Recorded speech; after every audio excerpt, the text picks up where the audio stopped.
I was trying to live life in the fast lane, which I did. And that cost me my mental health. And frankly enough, I guess so, my marriage. Come think of it, Right. I Yeah. probably had to go through that to be where I am right now Yeah. because it would have taken me like another maybe 15 years.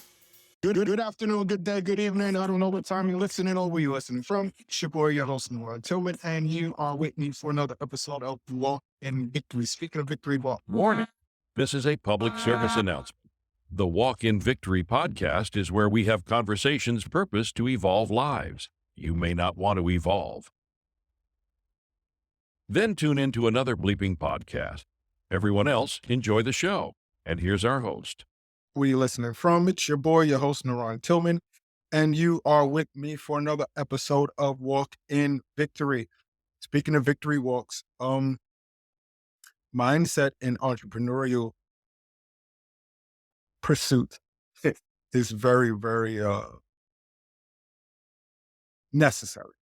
How you think, how you process, what tools that you use to help you think. Because humans are thinking beings. We were able to survive because of instinct and being able to think problems through and being able to look at life through a lens of a thinker, right? And then one of the greatest sculpture is the thinking man. He's sitting there and he's actually practicing the skill of thinking. And if you're going to be an entrepreneur, a successful entrepreneur who solves problems, because you make money by solving problems. You don't make money by selling what you love. Holes in the market, and you answer to those holes by innovation, um, by teamwork, but most of all by thinking things through. Even when we're coming up with our customer avatars, when I did the mindful marketer, I was using mindfulness to show people how to think about their customers' pain points, the customers' needs, customers' wants and desires. And then these thinking strategies can go from one person to group thinking to, but someone in the room has to be the leader. They have to come in with the blueprint, with the idea. And what happens is when you start a project and you start from here and you're constantly thinking on it, it evolves. And what you thought was a great idea in the beginning is never where it started at, right? You look back at that journey of where we started and where we landed, and you're like, wow, how do we get this idea crystallized out of what we came to the table with? And here's the other route. We come to the table with what what we perceive in that Genesis as a great idea. It's not like we're coming in with something that we're like, oh, this is a BS idea. And then let's just throw the toaster ball around and see what's going to come out of it. No, we were like, wow, got this great idea. Let's see how we can manage it, make it build and make it grow. So there are specific tools in mindfulness and mind work that lends for entrepreneurs to breed success. And as a mindfulness coach who's actually building an AI agent to help entrepreneurs to become better creative, imagine having in your pocket an agency that can help you do all of the brainstorming and help you do all of the things, because you may not be able to afford um, to pay somebody like me, right? Or to pay our guests. Oh yeah, I Yeah. So it's a uh, one woman how show you here doing? for me as well. How you doing today? I feel you. Yeah, I am doing great, Naron. Thank you so much for having me. And thanks to technology, first and foremost, because of it, we're here talking. I'm 13 hours ahead of you, and I'm right now in Malaysia, all the way in Southeast Asia, and you're in New York. I assume So right now, yeah, with the yeah, I'm a Jet fan. Yeah, with but New right now Jersey. I'm Yeah, on my way to take my yeah. daughter back to school. So I'm in Virginia. That's why I got this little makeshift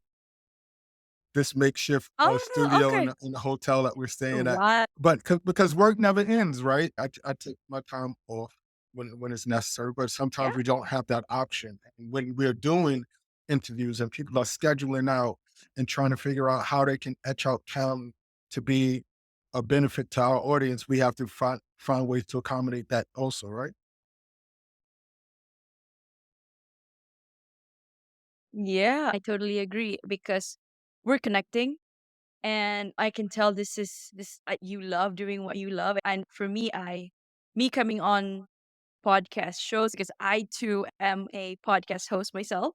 Just a couple of months back, I started being a guest, and I love the nuances of people having to come together and set on a timing and then okay, hey, you can't do it at 10 a.m., but I can do it at 11 a.m. for you to accommodate those people. It's about again, I don't know where this conversation is gonna take us, but I think more of it's about Mm.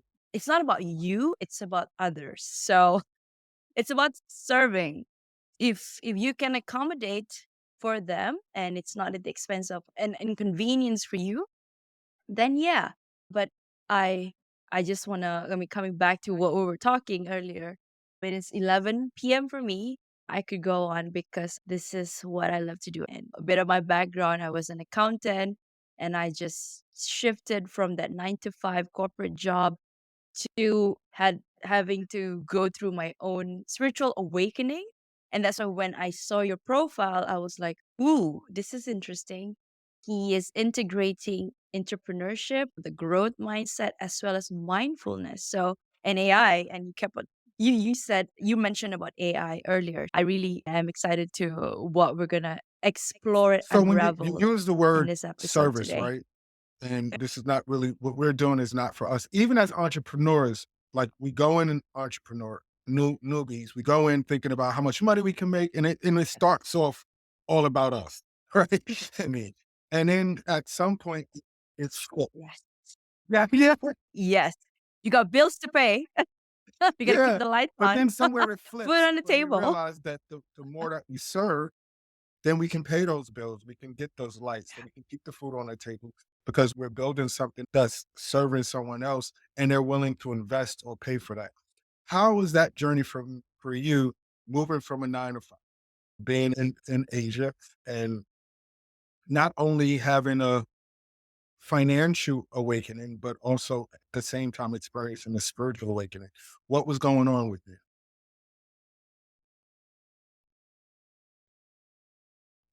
Whew. Okay. Thank you, Naron. Here it goes. Here it comes. Growing up, I was always the kid that was told to prove herself by getting good grades and being told the narrative of money doesn't grow on trees. So off I went from my high school all the way to university. There's this notion inside my head that okay, you've got to be worthy of something, and the way you prove your worth is to get good grades. You go to get a good paying job, and then you attain all these material things. And my awakening came when I had to go through my divorce when I was just all mind you, all this happened. So from 20 to 30, I climbed the corporate ladder. At the same time, bought into the idea of for me to be fulfilled, I have to be at the top. Now, that being at the top is different for everybody. That for me means you get to buy the things that you wanted. So for me, it was like luxury car, house, getting to ticking the checkbox of my savings target, getting married. Even I planned that out. Can you imagine that, Naran? And little did I know, as Yeah. humbling as it was, you cannot plan everything because at the end of the day, you can only plan, but God decides or the universe decides. So in 20, so I was attaining all of this at the height of my career in 2019. So I got married in 2017, 2019. Me and my ex-partner, we fell apart. And then 2020 was COVID. So it was like everything that I had built before in terms of my self identity, I was attaching it to my career, my achievements. And then I bought into the narrative of, okay, you can achieve all of this, but as a woman, you still have to get married and settle down and have kids. So I was compounding all of that into this 10-year tenure of my life. So it was like, for me, life should stop at 30, it should plateau. I was humbled that 30 is just where my it's like a tower came crumbling down in my life, basically, and I had to rebuild from scratch. So the job that I was telling you, I was when I was finalizing my divorce, I was at the height of my career, but then pandemic happened and I got sucked into this whole whirlwind of pushing all-nighters because I was with in a rather toxic environment. It was very prestigious, good paying position, but then it was soul sucking. And it was the universe trying to tell me that, hey, we know that you wanted to prove your worth because because when I said that, why can't somebody else love me?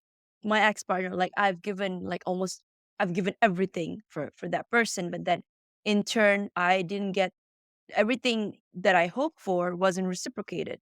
And then when I said to myself at the time, why am I so worthless? And I accepted defeat by saying that, okay, I'm not going to succeed in the love department. So I'm going to focus myself on what I do best all my life, which is succeeding in school and naturally at work, right? In career. And the love department didn't work out.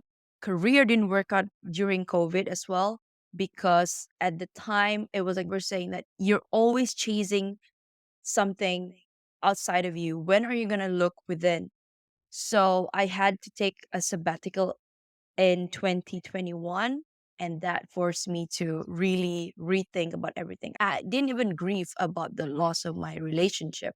So that's when it all started. I went into astronomy, astrology, quantum physics, mindfulness, yoga, you name it, tarot reading, everything, Tao Te Ching, Confucianism. And I was trying to find who I was. It was almost like I had to lose myself to find myself again. And we all know, and I know now that healing is and it's ever evolving. You're never going to stop healing until you're 6 feet underground, because we are actually soul beings in this meat suit. So after 4 years of going into all of these modalities, and within that 4 years, I found hypnotherapy, and I started switching into, okay, what's this? I want to try and see how can I help myself. And I was trying to kill two birds with one stone. How can I help people get through the same thing, the same experiences that I have gone through in terms of their work, in terms of their relationship? So that's when I started delving into hypnosis. So I think, again, it was the universe aligning for me, crumbling. It's like the universe was clearing the path for me, because I've always wanted to work for myself. So 2024, last year, March, we had a restructuring. My last corporate job, we had a restructuring. And funny enough, um, removed, they eliminated my role. So basically, I was laid off. And then at the time, 2023, I enrolled in this course in hypnotherapy. So I was already diving into, okay, preparing myself in order to, I don't know. I knew then that I wasn't, this is corporate is no longer for me. So fast forward 2024, I got the boot. And then it was the universe saying, hey, quit, excuse my language, dicking around. You got to do what you got to do. Yeah, I finished the course, and right now I'm here about a year in, close to a year now on this Congratulations. And entrepreneurship journey. a lot of times when we're living in those challenging times, we don't really, it's hard to see what the other side of those times are going to be. My grandfather used to always say to me, only the strong survive, right? We all have a story, but the surviving of the story is where we find what it is that was developed within us. And all of these developments, although we're trained to look from things from the outside in, they actually happen from the inside out. And in terms of when the person says, hypnosis or hypnotherapy, we always think the guy and the female at the end, and they're bringing somebody up, and if they start doing these, yeah, yeah. So Six. let's Yeah. first explain that away. That is something that can transpire, but let's explain that away so that we can get detached from all of the nonsensical knowledge about hypno and how has it impacted you and how you're using it to help evolve and impact others.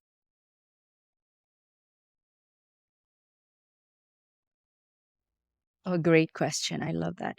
So, hypnosis is not what they perceive it to be on television. At first, I bought into that narrative because hypnosis it's a taboo thing. Hypnosis is okay. You have no control over yourself, but in fact, you have full control over yourself. Hypnosis is actually the relaxation of your nervous system. So I'm sure you and your listeners here, they've heard of Joe Dispenza, Dr. Joe Dispenza, and Dr. Joe talks about us entering theta stage just before we go to bed, right? This is where visualization happens, laws of manifest attraction happens, manifestation happens because you enter into that stage. That's where you actually get to unlock your subconscious mind. So why hypnosis?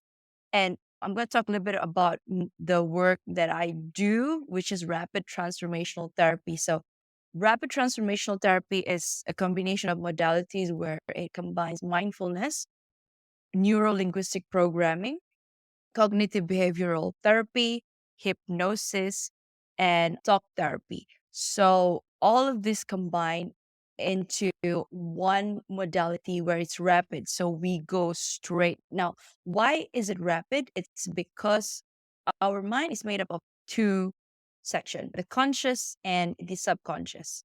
Conscious is where we're talking right now. We're very aware of the surroundings, right? And the subconscious is where we're recording 24/7 or whatever that's happening around us. Subconscious subconscious is taking over when you brush your teeth without thinking that you need to brush your teeth, and you take a shower and then you drive to work. So it's the phenomenon where you get up knowing that you have to get up, but then you're doing it without actually actively thinking about it. Now, that's subconscious. So imagine if your subconscious, since you were a child, that being told that, okay, you're not worthy of this because you are not getting good grades.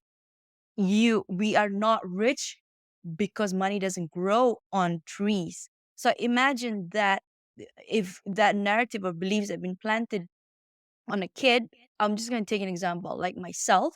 Since you're 1, 2, or 7, right? Or since you're even in the womb, rapid transformational therapy or hypnosis, we go direct. There's a regression that we use in the modality as well, where we take you into hypnosis stage and then we go back to those times where all you've started to develop these beliefs. Okay, so why is it that you cannot have what you want today? Why is it that you feel unworthy of yourself? Why is it that you cannot find the love of your life? Why is it that you seem to not get anything right at work? So these are all limiting beliefs that's been planted in your subconscious growing up. So how it helped me was the fact that having to prove myself, meaning that I never actually loved myself enough to feel that I am actually enough as I am. I have to constantly be doing something for me to get something. And we are human beings and not human doings. So the problem with my thinking at the time was that I am never going to be enough unless I get to the top, unless I accumulate all of this material things, unless I get the person that I want to marry. And how it's helped me, I had to unravel all of that. So I had to unravel two key areas of my life, which is my career and my relationship. And it all pointed back to myself within. I had to tidy up my reality or the home within myself, and then start to, because the reality, just your inner state reflects your reality, right? I might look, you might look to your left or to your right, that person looks perfect. Whatever they show in social media is thumbs up, but you don't know whatever it is that they're feeling. So what I'm saying here is pointing back. We don't need to search for anything else because we don't need to search for anything else, or we don't need to get to anywhere because we're already home, and that's ourselves within. Oh, yeah, To because that's an important retract life it to just that. lesson that some people don't have the, some people won't ever have the opportunity to come to these conclusions or to have a mentor Yeah. who understands these things and to help them to weed through the process of everything that you went through and seeing that everything that you went through was because of you, but it was because of you. You know what I mean? It's not you are a bad person, but it's because this I is love that. part of your Yeah. journey, right? It's a paradox. It is the paradox of being, right? The paradox of being is that as human beings, we're going to have human experiences. Sometimes these experiences are going to cause us to be pain. Sometimes these experiences are going to cause us to laugh. Sometimes these experiences are going to cause us to cry. But Yeah. what tools do we have in order to build upon these experiences? And now that we have these tools, or you have these tools accessible to you, it not only enables you to become a better person, but it also enables you to go out and help other people because you an accountant, you were successful. So you have that behind you. Now you're combining both sides of your analytical brain, your imagination, and all of these things.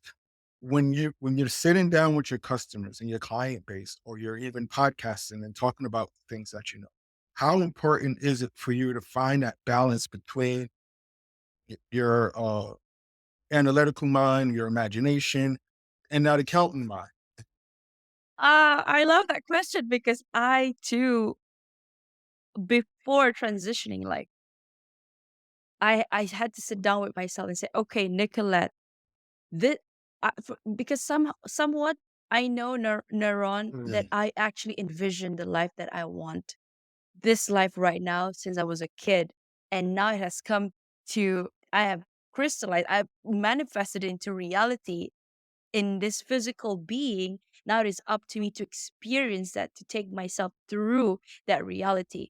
So I manifested the fact that I wanted an analytical brain by being in the corporate world for 15 years. And now I want to build a business of my own where I get the time, but also aligning it to my purpose because I want to help people, because we all know we sleep better when we help people. And I can tell you, Neuron, it is, when I first experienced it, transitioning from corporate job to an entrepreneurship, it's a hard feat because you're so used to that stability, especially getting a paycheck, and then being an entrepreneur, you're going to build yourself from the ground up, and people need to know who you are.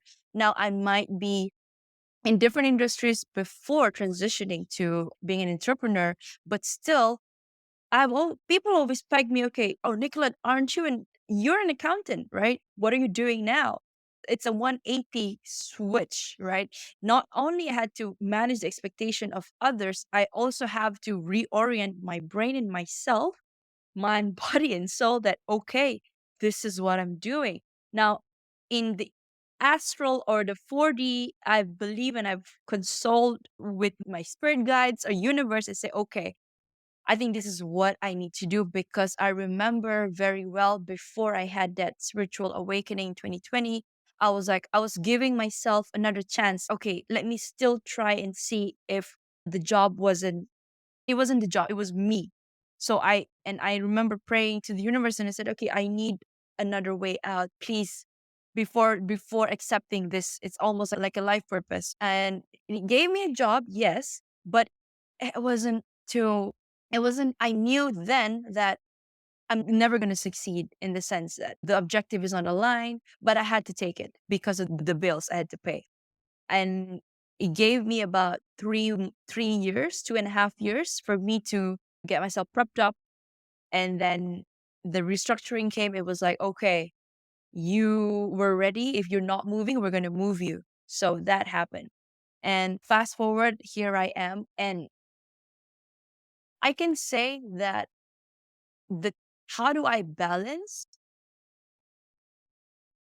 I look within and ask.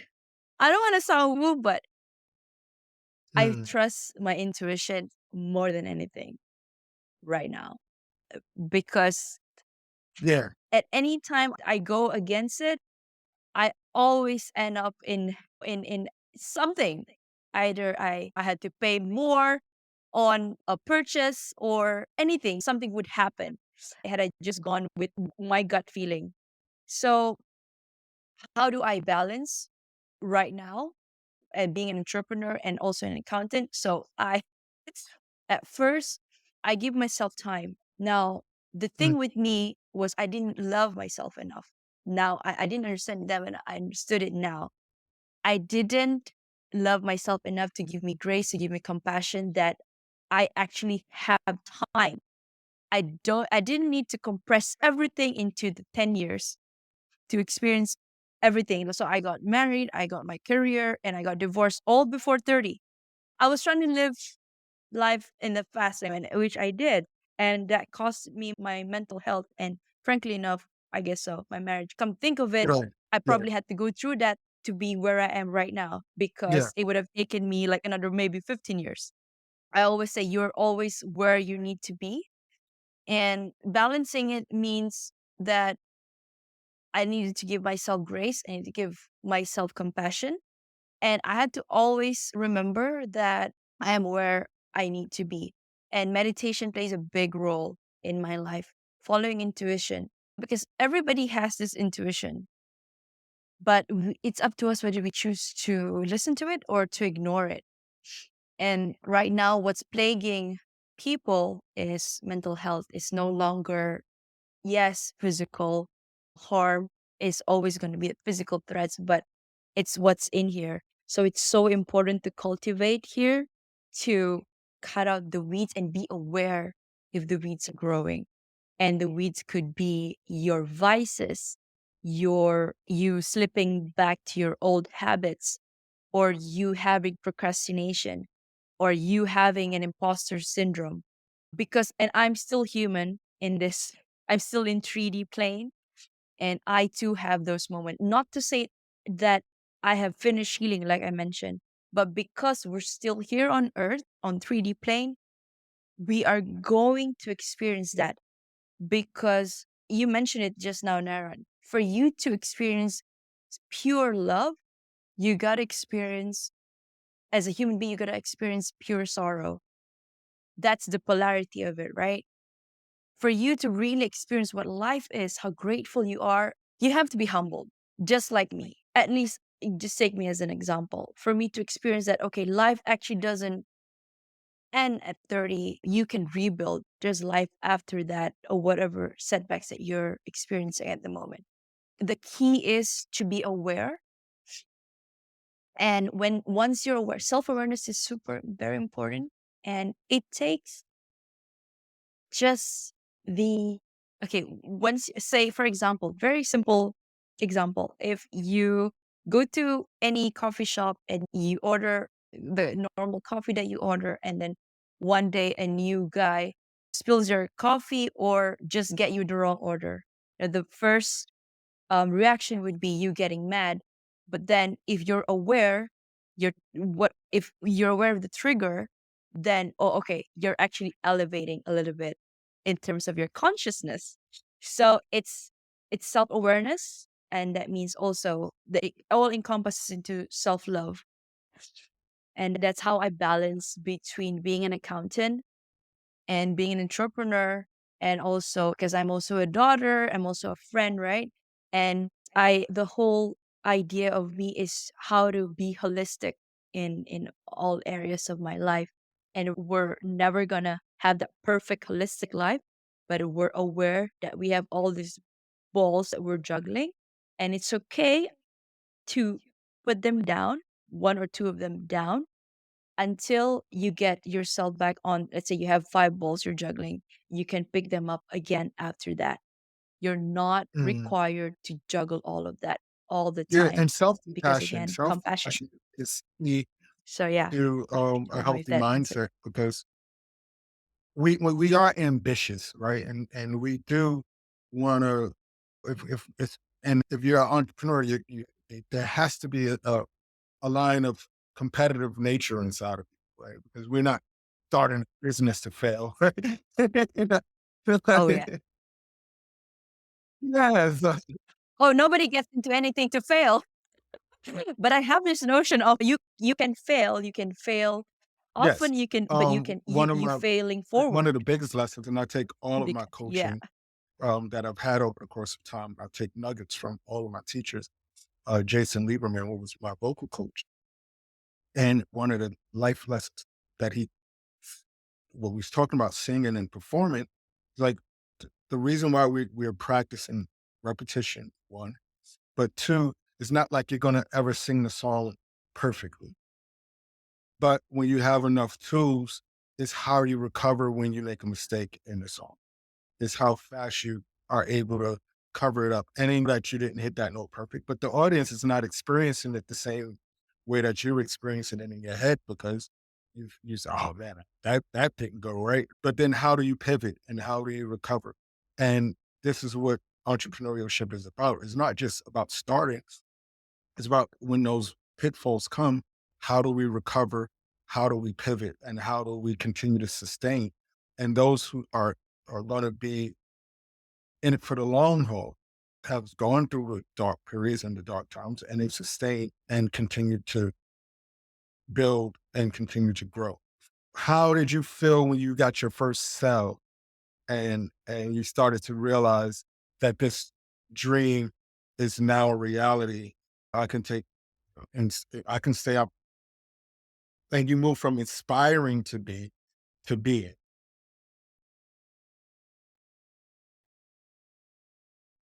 Right. Whew. Um, it was tough, but I felt that if I could do it one time, I could do it again.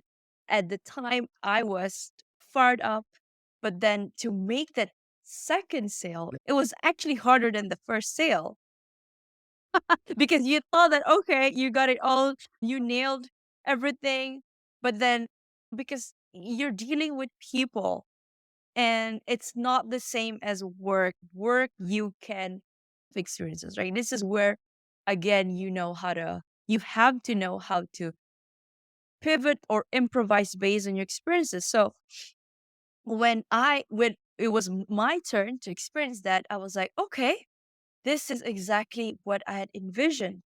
But the second one it was tough. And that's when I had to get into gear of, Nicolette, this is where you need to put on your grit hat or resilient hat. And as Neuron, being entrepreneur is a lonely journey and it can get very demotivating and exhausting, especially when you don't have a community around you or the people that you love actually don't understand why you do what you do. It's so important to get that support and to be surrounded with people who are like minded. I know it sounds cliche, but having people around you that share the same idea or values, of course, it takes time because I'm surrounded by people who are my friends, my peers. They're all in 9 to 5 still. They're doing very well for themselves, and I'm very proud of them. So sometimes I look at them and I say, oh, if I had stayed, I would have been here, I would have been there, I would have been that. But then I think the key thing is to have that ownership. I choose this and I own whatever that comes after this. And And that's what keeps me going.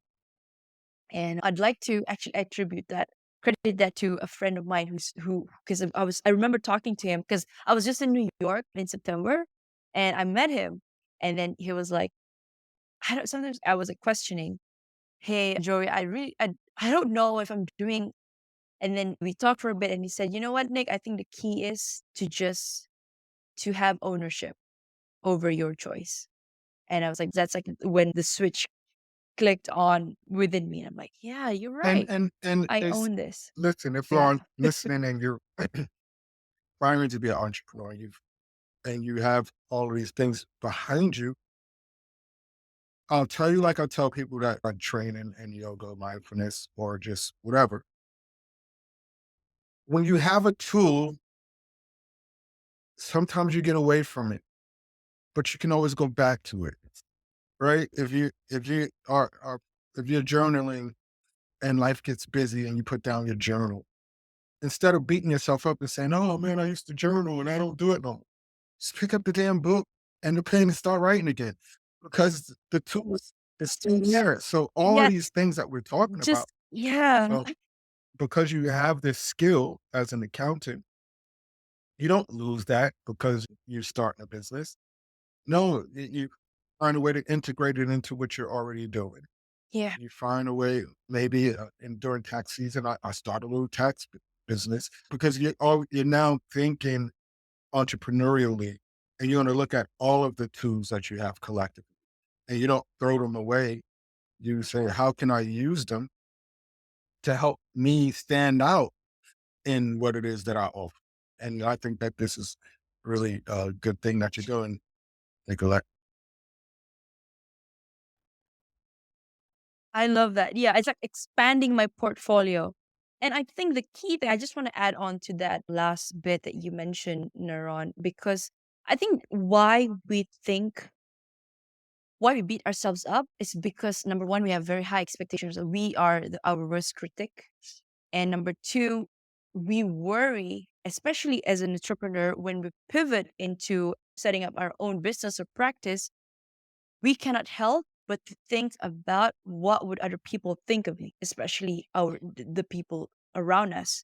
And people sometimes, most of the time, strangers are the ones actually helping us, supporting us in our business.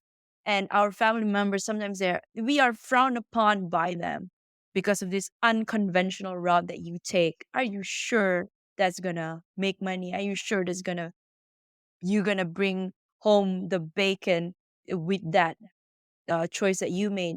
Or typically, as an Asian, we value my dad, the family. Yes, we value stability, and I'm sure it's the same everywhere else. My dad has always said this: "You've got a great job, or you got a great qualification. Why don't you just stick to it?" I told him, "Dad, I'm not throwing that away. I am just expanding my portfolio. If my brain can take it, the capacity, I can actually handle it. Why don't I integrate all of this and set up my own practice?"